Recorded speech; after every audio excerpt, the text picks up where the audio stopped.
Paul McCartney and Ringo Starr are looking back on their decades-long friendship as the only surviving members of the Beatles. The duo reflected on their special bond in a profile of Starr in the New York Times, published on Wednesday, July 2nd. "With John and George not here, I think we realize nothing lasts forever," McCartney, 83, said. "So we grasp onto what we have now because we realize that it's very special." The Beatles were active from 1960 until the four-piece rock band formed in Liverpool broke up in 1970. McCartney and Starr, 84, were joined by John Lennon, who was shot and killed in 1980 at age 40, and George Harrison, who died from lung cancer in 2001 at age 58. The pair have been the last Beatles standing for nearly 25 years.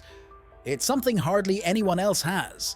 In fact, in our case, it's something no one else has," McCartney continued. "There's only me and Ringo, and we're the only people who can share those memories." In December 2024, McCartney and Starr reunited on stage for the first time in 5 years during the final night of McCartney's Got Back tour. Starr joined McCartney at London's O2 Arena to perform Beatles hits Helter Skelter and Sgt. Pepper's Lonely Hearts Club Band. "Should we rock?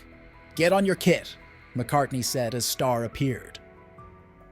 At the end of the show, Starr said, "It's fantastic, playing with me, old mate, but there comes a time when we've got to go home. All that remains to be said. I've had a great night, and I love you all." McCartney told the New York Times that even though Helter Skelter is an out-and-out rocker, he found himself getting a little bit emotional. In 2023, McCartney and Starr released Now and Then, billed as the last Beatles song. Originally written and recorded by the late John Lennon before his death, the track was completed with the help of AI, which was used to refine the imagined singer's vocals. The final version earned the band a Grammy for Best Rock Performance and a nomination for Record of the Year at the 2025 Awards. Starr also recently admitted that McCartney was the reason the Twist and Shout band released so much music. "Because of Paul, who was the workaholic of our band, we made a lot more records than John and I would have made," Starr told Dan Rather for AXS TV.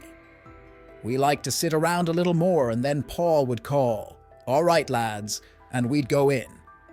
The Beatles are the latest musical act set to get the silver screen biopic treatment, in 4 separate films. Directed by Sam Mendes, 1917 and Skyfall, each installment, together titled The Beatles, a 4-film cinematic event, will focus on one member of the iconic group. Paul Mescal will play Paul McCartney, Barry Keoghan will play Ringo Starr, Harris Dickinson will play John Lennon, and Joseph Quinn will play George Harrison.